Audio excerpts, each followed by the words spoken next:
कि आप लोगों का प्यार, सहयोग, आशीर्वाद इस तरीके से हम लोगों को मिलेगा।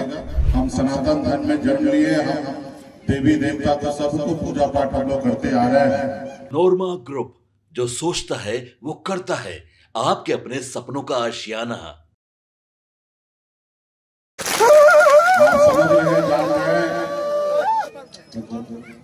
आप समझ रहे जान रहे हैं कि चुनावी साल है और बहुत ऐसे कार्यक्रम रहता है, बहुत जगह जाना आना रहता है। अभी हमें मोतिहारी जाना है, मुजफ्फरपुर होते हुए, कल वाल्मीकि नगर जाना है। 10 तारीख और 11 तारीख को पार्टी का राष्ट्रीय कार्यकारिणी का सम्मेलन है हमारे वाल्मीकि नगर में। वो कार्यक्रम के लिए जा रहे हैं और आप लोगों ने निमंत्रण दिया और आप लोगों के बुलावा पे हम यहाँ पे आए हैं और आपने निमंत्रण दिया, इसके लिए बहुत बहुत धन्यवाद देता हूँ। कभी हम लोग कल्पना भी नहीं कर सकते थे कि आप लोगों का प्यार, सहयोग, आशीर्वाद इस तरीके से हम लोगों को मिलेगा। लेकिन हम सही रास्ते पे चल रहे हैं, सही रास्ते पे सही काम कर रहे हैं। इसके लिए आप लोगों का प्यार हमारे ऊपर बना हुआ है, ये मैं जानता हूँ। तो पूजा पाठ जो है हम लोग हमेशा करते आ रहे हैं, हमारे पूर्वज ने भी पूजा पाठ करते आए हैं, हमारे कुल देवता को हम लोग पूजा पाठ करते आ रहे हैं।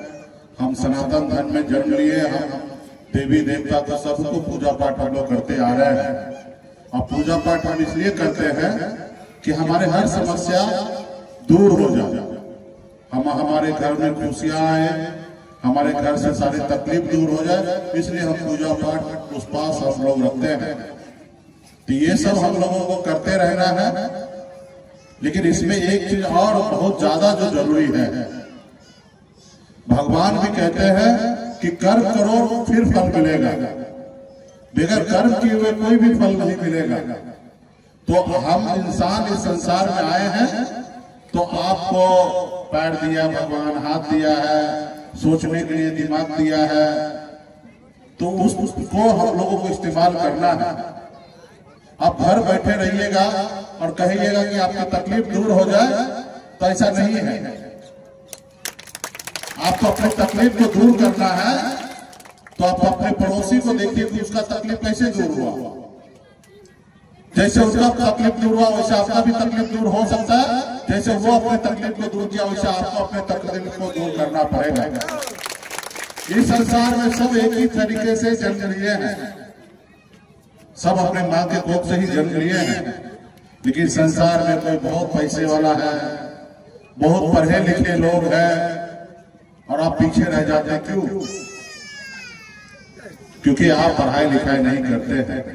तो इसलिए बड़ी संख्या में माता बहन है, आप सबसे आग्रह है कि अगर इस संसार में सर उठा के जीना है, आपके हर तकलीफ को दूर करना है, तो आपको एक काम सबसे पहले करना है कि एक रोटी कम खाइए, लेकिन अपने बच्चे को पढ़ा लिखा के काबिल बनाइए।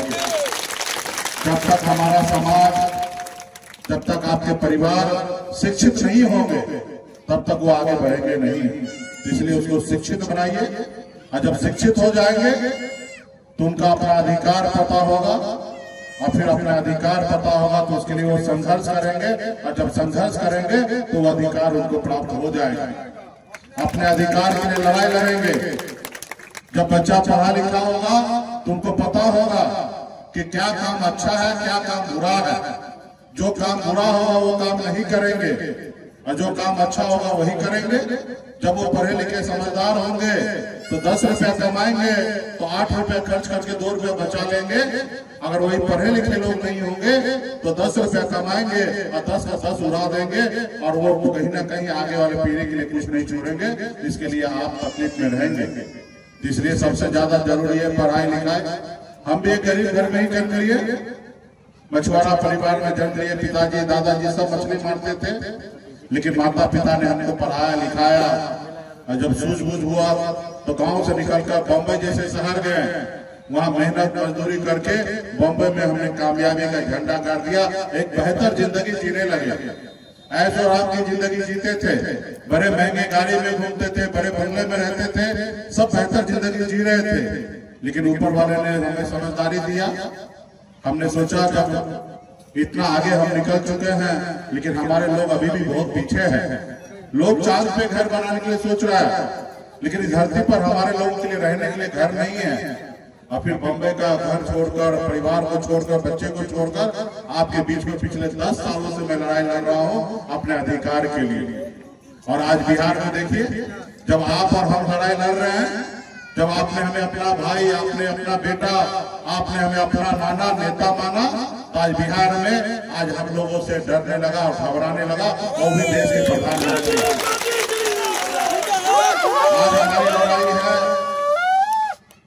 आज हमारी लड़ाई है कि हमको रिजर्वेशन चाहिए, आरक्षण चाहिए। आज हमारे बच्चे पढ़ लिख कर थोड़ा आगे बढ़ जाते हैं, लेकिन उनको नौकरी नहीं मिलता है। आज अपने समाज को बंगाल में आरक्षण है, दिल्ली में आरक्षण है, हम इसकी लड़ाई लड़ रहे हैं और बहुत हद तक हम लोग कामयाब होते जा रहे हैं। आने वाला समय में 2, 4, 5 साल और लगेगा, हम लोग कामयाब होंगे। लेकिन इसके लिए सिर्फ मुकेश सहनी को अकेले लड़ने से नहीं होगा। हर एक किसान के बेटा को अपने आने वाले बच्चे के लिए लड़ाई लड़ना पड़ेगा, उनके अधिकार के लिए लड़ाई लड़ना पड़ेगा, उनके लिए संघर्ष करना पड़ेगा। आज अपने बच्चे को पढ़ाइएगा, लिखाइएगा, अच्छा किताब खरीद के दीजिएगा, अच्छे स्कूल में भेजिएगा, तो आपको परेशानी होगा। लेकिन वो परेशानी को झेलिएगा तो वही बच्चा पढ़ लिख कर कलेक्टर बनेगा, तो आपका नाम रोशन करेगा और समाज में सर उठा के जिएगा। तो ये आपको करना पड़ेगा।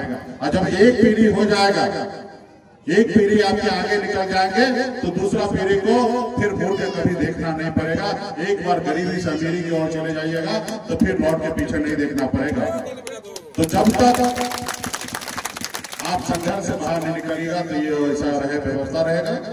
तो इसलिए मैं चाहूंगा कि अपने अपने बच्चों को पढ़ाइए, लिखाइए, समाज में भाईचारा बना के रखिए, हर जाति सभी धर्म के साथ अच्छे संबंध रखिए, किसी से बेवजह हमको नहीं लड़ना है। अपने अधिकार के लिए जागरूक रहिए, यही सब करना है, यही सब करना है।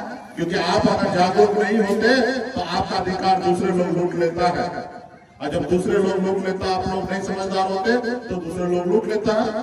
और जिसके कारण आज हमारे लोग ठंडे महीने में पानी उतर कर मछली मारने पे मजबूर रहता है। तो इसलिए आज खास अगर हमारा समाज जो अभी जगे है, वो अगर 50 साल पहले, 40 साल पहले जग गया होता तो आज निषाद को आरक्षण मिल गया होता, और आरक्षण मिल जाता तो आज आपका कलेक्टर होता, इंजीनियर होता, डॉक्टर होता, बड़े से बड़े अफसर होता। आज पूरे बिहार में एक भी निषाद का बेटा कलेक्टर नहीं है। सब जाति का बेटा कलेक्टर मिल जाएगा, मुसहर का बेटा कलेक्टर मिल जाएगा, पासवान भाई का बेटा कलेक्टर मिल जाएगा, सभी जाति धर्म से कलेक्टर मिल जाएंगे। लेकिन निषाद का बेटा एक भी कलेक्टर नहीं है। क्यों? क्योंकि हम लोगों ने एक तो अपने बच्चे को अच्छा से पढ़ाया लिखाया नहीं, और अपना अधिकार के लिए हम लोगों ने संघर्ष नहीं किया। तो इसलिए आप लोग संघर्ष कीजिए।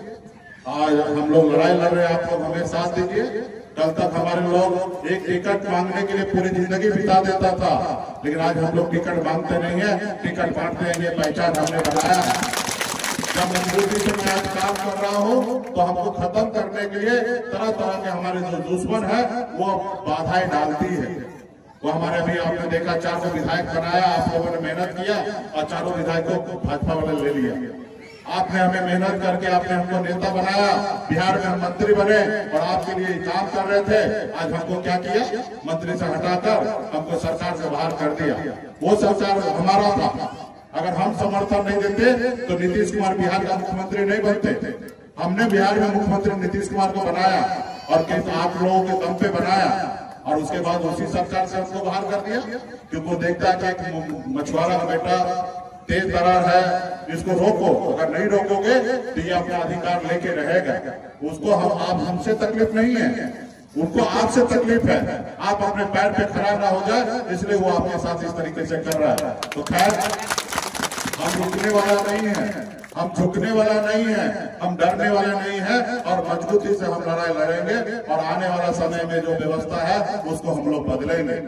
तो इसलिए आप सब जानते हैं, युवा सब जानते हैं, चुनाव का समय है। ज्यादा से ज्यादा आपको मेहनत करना पड़ेगा, क्योंकि आपके वोट से ही देश का प्रधानमंत्री बनता है, आपके वोट से ही राज्य में मुख्यमंत्री बनता है। साथियों, बाबा साहब भीमराव अम्बेडकर ने आप गरीब हम लोगों को एक शक्ति ताकत दिया कि अगर सरकार आपका काम अच्छा न करे तो 5 साल में बदल दो, ये ताकत आपको दिया है। लेकिन कभी आपने उस ताकत को सही से इस्तेमाल नहीं करते हैं, जिसके कारण आप गरीबी में रहते हैं। आज आजादी के 77 साल हो गया, एक आपने लीडर नहीं पैदा किया जिसका कारण आपका इतना समस्या खड़ा होता है। आज हमारे यादव भाई ने लीडर बनाया लालू प्रसाद यादव जी को, एक लीडर बनाया, देखिए समाज में बदलाव हुआ। हमारे लव कुश भाई ने नीतीश कुमार जी को लीडर माना, हमारे पासवान भाई ने स्वर्गीय रामविलास पासवान जी को नेता माना, और उसके नेतृत्व में देखिए समाज में बदलाव हुआ है। लेकिन 75 सालों में आपने नहीं बनाया, जिसके कारण आपका कहीं चर्चा नहीं होता था। आज आपने मुकेश सहनी पे भरोसा किया, आज आपने हमको अपना भाई बेटा नेता मान रहे, तो आज हमसे दिल्ली तक डरती है साथियों, दिल्ली घबराता है साथियों। आज हमको सोचकर मुकेश सहनी को कैसे कमजोर किया जाए, भारत सरकार में मंत्री बनाया जा रहा है। मुझे थोड़ा कम करने के लिए बिहार में मंत्री बनाया जा रहा है। क्यों? क्योंकि वो नहीं चाहता है कि आप मजबूत हो, आगे बढ़े, आपको गुलाम बनाना चाहता है। तो इसलिए आज हम लोगों मुंबई का ऐशोआराम जिंदगी को छोड़कर, परिवार को छोड़कर आज पिछले 10 सालों से मैं लगा हूं। तो इसलिए आप लोगों को मजबूती से अपने आने वाला पीढ़ी के लिए, अपने आने वाले समाज के लिए लड़ाई लड़ना है, और हम लोग मजबूती से आप लोगों के लिए काम कर रहे हैं। सब चीज था मेरे पास, उसको छोड़कर आपके लिए लड़ाई लड़ रहे हैं। मैं मंत्री भी बन गया था, मैं मोदी जी, योगी जी सबका जिंदाबाद करते रहता, आज मैं मंत्री रहता, मलाई चाक से खाता। लेकिन हमने कहा नहीं, हम ऐसे कुर्सी पे नहीं बैठेंगे जो कुर्सी से अपने समाज का भला नहीं कर सकते हैं। हम लड़ाई लड़ेंगे, और जिसके कारण हम ऊंचा आवाज किए तो हमारा कुर्सी छीन लिया, तो हमको परवाह नहीं है, हमको कुर्सी से शौक नहीं है। हम अच्छी जिंदगी जी रहे थे और आज भी जिंदगी जी रहे हैं, लेकिन हमें बदलाव आपके बीच में लाना है। तो पूजा पाठ के साथ साथ बच्चे को पढ़ाइए, लिखाइए, सब चीज कीजिए। अभी तो हमारे सुपुत्र का बेटा रणवीर का है, ये भी 7th क्लास का भी एग्जाम दिया है, अभी 8 में चला गया है, और अभी छुट्टी है।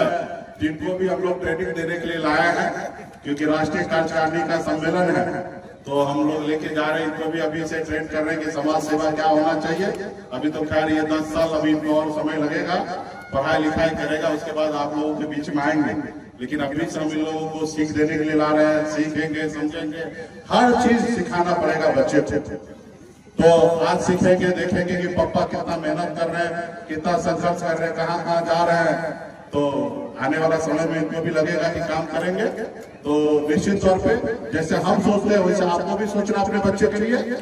हम तो सबके लिए सोच ही रहे हैं, लेकिन आपका अपना एक कर्तव्य है, उसको पूरा करना है। आज हमारा भी कर्तव्य है कि बच्चा पढ़ने के लिए बढ़िया से, आज अच्छे स्कूल में हम लोग पढ़ा रहे हैं, और आपका भी कर्तव्य है कि अपने बच्चे को बढ़िया से पढ़ाइए लिखाइए। जो काम मैं जिस जगह पहुंचा हूँ, आपका भी बेटा पहुंच सकता है, आपका भी भाई पहुंच सकता है। जो सपना मैं इनके लिए देख रहा हूँ, वो सपना आप भी अपने बच्चे के लिए देखिए, तब साकार होगा। जब सपना ही नहीं देखिएगा तो साकार क्या होगा? आप यहाँ से कहीं जाने के लिए सोचिएगा तब ना जाइएगा, अब जाने के लिए सोच में नहीं कीजिएगा तो कैसे होगा? तो इसलिए सोचिएगा क्या होगा। 4 बार लड़ाई लड़िएगा, 5 बार लड़ाई लड़िएगा, 5 बार हारिएगा, 6ठा बार कोशिश कीजिएगा, हो सकता जीत जाइएगा। लेकिन लड़ाई लड़िएगा तभी जीत पाइएगा। अगर हाथ में हाथ धर के बैठ जाइएगा, बोलिए कि गरीबी में है, हम कुछ नहीं कर सकते, तो कैसे होगा? हम भी तो गरीब घर पे जन्म लिए, लेकिन हमने अपने नसीब को बदला, अपने मेहनत के दम पर, अपने ईमानदारी के दम पर, सही रास्ता पे चलकर वो काम आप भी कर सकते हैं। उसके लिए सही रास्ता पे बच्चे को पढ़ा लिखाइए, समाज में भाईचारा बनाइए, गलत काम नहीं करना है, अच्छे काम करना है। आज हमारे लोग इलाज के अभाव में मर रहे हैं, हमारे लोग इतना गरीब है जो अपने बच्चे को सही से इलाज नहीं करा पाता है, और दम आपके सपनों को हमने सजाया है, ई होम्स पैनोरामा को हमने बनाया है। ई होम्स मेरा एक सपना था जिसपे मैं पिछले 4 साल से काम कर रहा था। हमने जो बनाया है वो सबने है माना। ई होम्स पैनोरामा में हो आपका भी आशियाना। और फाइनली हमने 2021 में इस प्रोजेक्ट को लॉन्च किया। बहुत लोग अप्रिशिएट कर रहे हैं कि पूर्णिया जैसे शहर में, बिहार के, एक तो बिहार की बात करें उसमें भी पूर्णिया जैसे छोटे जगह में इस तरह का लाइफस्टाइल देना, ये सुन के हम लोगों को बहुत अच्छा लगता है। ई होम्स में हमने कुछ और भी किया है, जैसे हम जिस जगह में रह रहे हैं हमारे फैमिली सिक्योर हो, उनको सिक्योरिटी का ध्यान में रखा है। आपकी सुविधा और सुरक्षा आपके लिए खास है। ये आपका विश्वास है। इसमें आर्टिफिशियल इंटेलिजेंस का 7 लेयर सिक्योरिटी का हमने इस्तेमाल किया है। लश ग्रीन कैंपस को बनाया है। यदि हमारा बाउंड्री वाल है तो वो वर्टिकल गार्डन है। ये जितनी भी फैसिलिटी होता है एक इंटरनेशनल टाउनशिप में ई होम्स है, ये हम लोग विश्वास नहीं कर पा रहे हैं। जो भी हमारे मित्र दोस्त या जो भी हमारे बाहर के बाहर आते हैं तो हम लोगों को बहुत अच्छा सुनने को मिलता है और बहुत अच्छा क्रेडिट मिल रहा है। वो सारा हमने सिर्फ एक बिल्डिंग नहीं बनाया, हमें एक बहुत अच्छा लाइफस्टाइल दिया ई होम्स में, और मेरा एक सपना था जिसको मैं आज फुलफिल होते हुए देख पा रहा हूँ। ये आपका आवास है। ई होम्स पैनोरामा में अब आपका निवास है। E homes Panorama, luxurious lifestyle redefined. Panorama group, जो सोचता है वो करता है। अगर ये वीडियो पसंद आई और वह बिहार के राजनीति और बिहारियत से सरोकार रखेनी तो सब्सक्राइब बटन दबा के चैनल के सब्सक्राइब कर ली। ओजे एगो घंटी बा, ओकरा बटन दबा देला से कुल सटीक और मारक खबर रुआ मुफ्त में मिल जाई। अगर रुआ पत्रकारिता के हमनी के नया प्रयोग में सहयोग कर चाहतानी तो ज्वाइन बटन दबा दी। पेटीएम नंबर नोट कर ली 9386816700।